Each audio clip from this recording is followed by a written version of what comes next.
Thôi, nangai ko. Tabra hai se. Mimang tholakana. Ikai bakhangda bana tawda. Ulakana yawanda. Kaino? Aine nangbu khambada kana na kai haiba ngangune. Kana gi thoino ha. Kana na thingba thingdaba. Engonda thajokte. Khangedana. Punamuk to oituna su. Nang aigi wasi ta da na satper. Nang ai nusi hai gi daine. Madu pumba nam thaklo. Minamro. Khumo. Kari. Kari. Aina nang bunu siba. Nam thakni haiba. Madu gi rakhumo. Aina ngasi phawba. Nupa haibado. Thajaba ngamdana leliba. Nang yam ngam khidaine ha. Imangda nupi mayam ga lenaba. Adusu. Aina nang ta bunu si khangna khangna.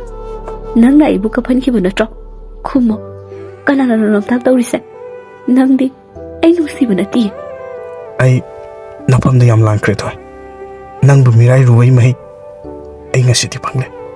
Adubu ai ne nang bu nu si de haiba tudi.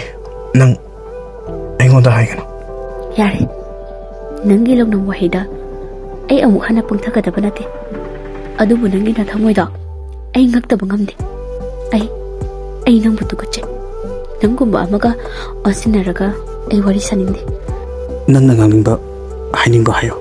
Chayo aibu nasin pena. Ai kesu shora. Adubu thoi. Nang na migi oikebdi.